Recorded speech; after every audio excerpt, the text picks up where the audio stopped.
The classic gaming community has really come into its own in recent years, with a huge selection of websites, homebrew game developers, and video content creators who avidly support the community as a whole. Although many of the people within this community are not only passionate, but work well together in keeping the spirit of classic gaming alive, there are a few who tend to abuse the trust that is often placed in members for their own personal gain. One of these people in particular has been plaguing the classic gaming community for years, causing strife wherever he goes. Kieran Hawken, who has gone by a number of different handles on various websites, but who is currently best known as the creator of the Laird's Laird YouTube channel, has been a thorn in the side of many true classic gaming enthusiasts, website administrators, homebrew game developers, and YouTube content creators for quite some time now. Wherever he goes, he leaves behind a trail of lies, slander, and self-promotion at the expense of others, causing irreparable harm in many cases. Although he has self-styled himself as an expert in classic gaming, he is anything but, often displaying a level of knowledge that is clearly cursory and substandard when compared to many more passionate and knowledgeable. Even worse is the fact that he has a history of taking credit for others' work, plagiarizing Wikipedia and other sources, passing it off as his own, pulling out the victim card whenever he is called out. The list of various trespasses he has committed against many members of the community is vast, but can be broken down to four main categories. 1. Stealing credit for games created by others. 2. Defamation of prominent website owners and game developers. 3. Pirating games while accusing others of doing the same. 4. Various trolling and, of course, lies. All four of these categories boil down to one indisputable fact. Kieran Hawken lies about everything. In fact, he lies so frequently that it is actually difficult to find a genuinely verifiable fact that he has stated in any of his various videos, books, and other online postings. Most people who have been privy to his lies over the last few years now automatically view anything he says with a high degree of skepticism. If he were to tell you water is wet, you would want a second opinion. We will take a look at some of the various transgressions that Mr. Hawken has committed in each of these categories. Please keep in mind that the ones we look at today are only a tiny subset of all of the various misdeeds he has committed over the years, as a more comprehensive list would literally take hours upon hours to talk about. All of these incidents are based on fact without any speculation or conjecture, showing his own words. We will also provide proof that contradicts his claims in the form of screenshots and links to the source material in order to let you, the viewer, judge the veracity of his claims yourself. For more detailed information on his various lies, we will be including a link to a forum post that goes into far more detail. Now, before going into said details, it should be noted that Mr. Hawken has used a variety of screen names on different forums and websites, yet, due to the trail of lies that he has spread, it has been easy to link them all together, which is listed here for your reference. So, without further ado, let's get started. 1. Stealing credit for games created by others. Mr. Hawken got his start in the classic gaming community many years ago by joining various forums and claiming to have written a number of games for several old computers, namely the ZX Spectrum and the Atari ST, even going so far as to put his name by a number of different games on an Atari ST game database. One by one, many of the original authors of the games ended up disputing his claims, which upon closer examination were clearly false. Of course, this wasn't limited to just putting his name on various games on the Atari ST database. He then made these claims on the World of Spectrum website, which were quickly cast into doubt, then verified by various users to be false. As a more thorough perusal of said thread on the World of Spectrum website will show, Kieran had every chance to come forward and admit his lies. Instead, he chose either to double down on them or further dispute the claims against him despite overwhelming evidence. One would think that a rational person would learn their lesson after these incidents. Instead, he decided to try such hijinks a few years later on the Atari Age website, where he claimed to be programming several games in BASIC for the Spectrum computer. With his credibility already severely lacking by this point, it didn't take long for someone to point out that his games were little more than lightly modified BASIC type enlistings from several books containing such programs for the Spectrum computer. Again, when confronted with evidence contradicting his spurious claims, Kieran instead doubled down on his lies while trying to deflect, which is a common tactic he takes. As you can see, he has clearly made a habit of stealing credit for others' work instead of creating his own original work. 2. Defamation of prominent website owners and game developers. The various activities that Kieran has engaged in over the last few years has left him with plenty of enemies, due in no small part to his refusal to admit to any of his lies. Those who are the ones to speak up about him first are often immediately branded by him as troublemakers, yet he refuses to acknowledge his own part in any of the multiple problems that are constantly left in his wake. One of the biggest targets of his continuous ire over the years is Reboot, a highly prolific development team that has created many homebrew games and tools for the Atari Jaguar game console. As you can see here, Kieran claims that Reboot is responsible for a great deal of trouble in the Jaguar community, making an itemized list of claims against them without providing a shred of proof.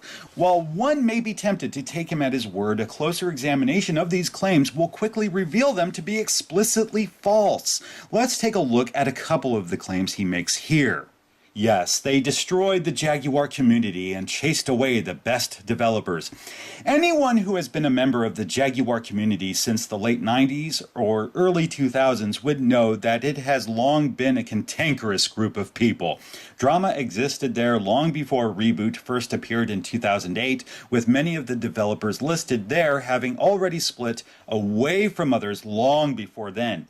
Even so, the Jaguar community is still going quite strong today, as can be evidenced by the high number of quality homebrew games that have been released for the system in the last 10 years, many of which have actually come from Reboot.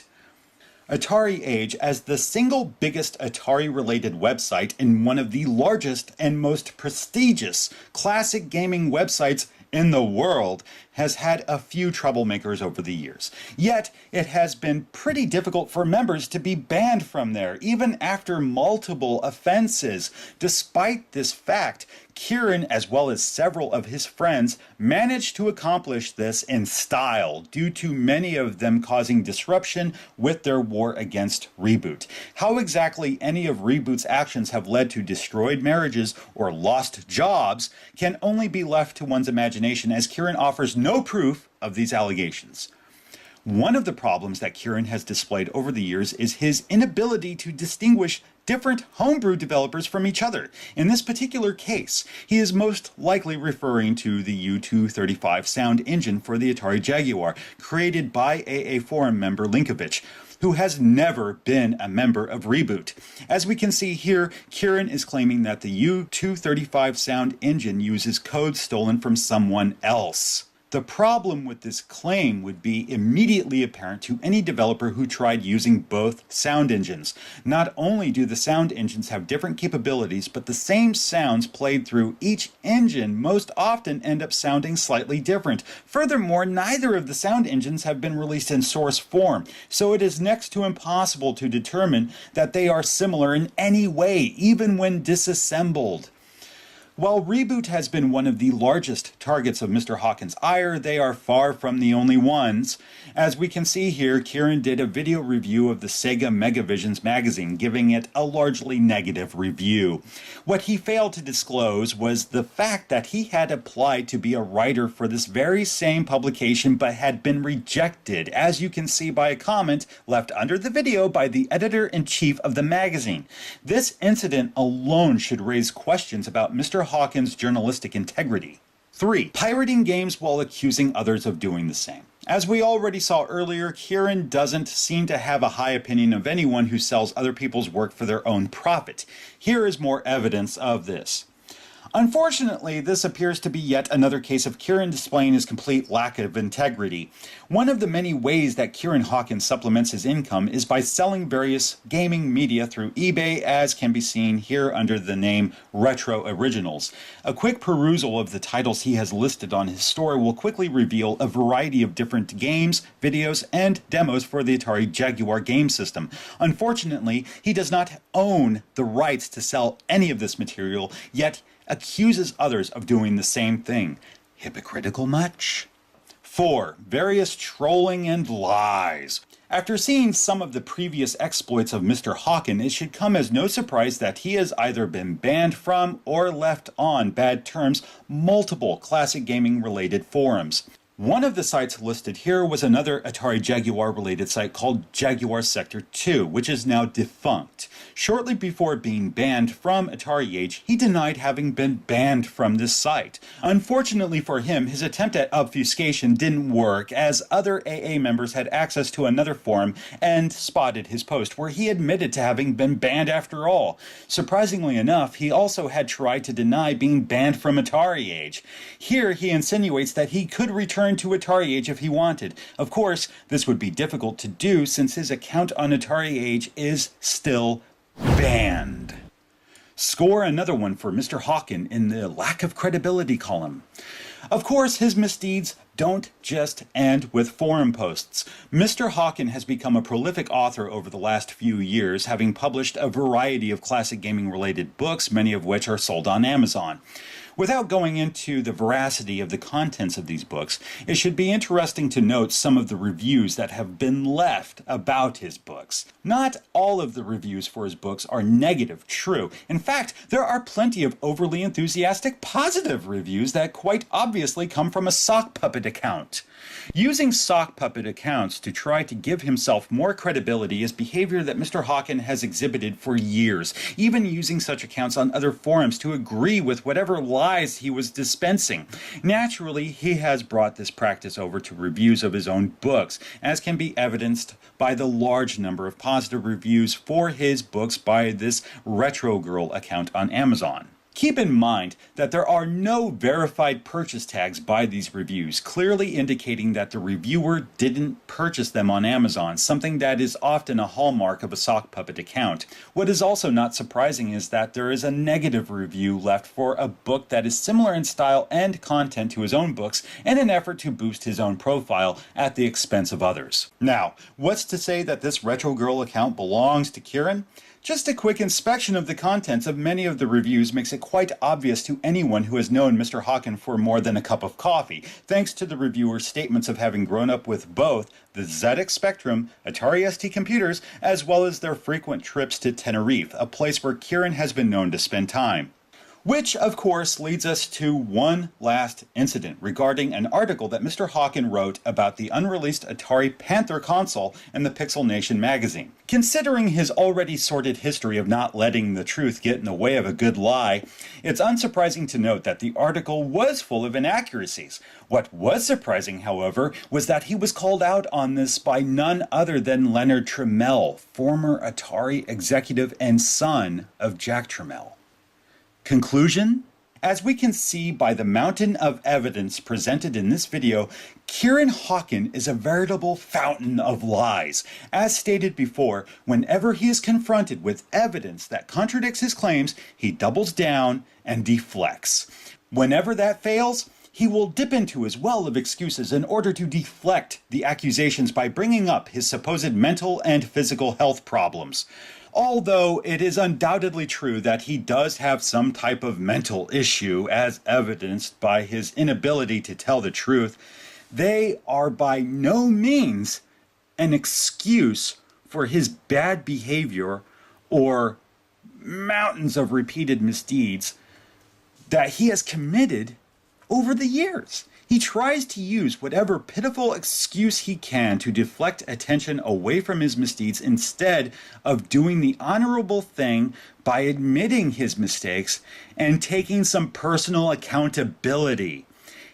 Any type of illness, whether mental or physical, should never be used as a shield for bad behavior or to avoid taking responsibility for one's actions. Look, this video wasn't made to bully or harass Mr. Hawken. No, it is meant to bring to light the various lies he has spread over the years. Lies which have not only tried to bolster his own reputation, but also to undeservedly tear down the reputations of others.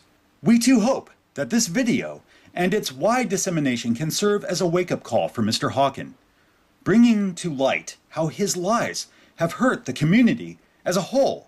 While it won't right the wrongs that have been committed, taking steps to own up to his actions, apologizing for them, and making a conscious effort to be a productive force in the community would go a long way towards healing the rifts he has caused. Until that day happens, however, others should be well aware to avoid having any dealings with Mr. Hawken. Thank you for watching.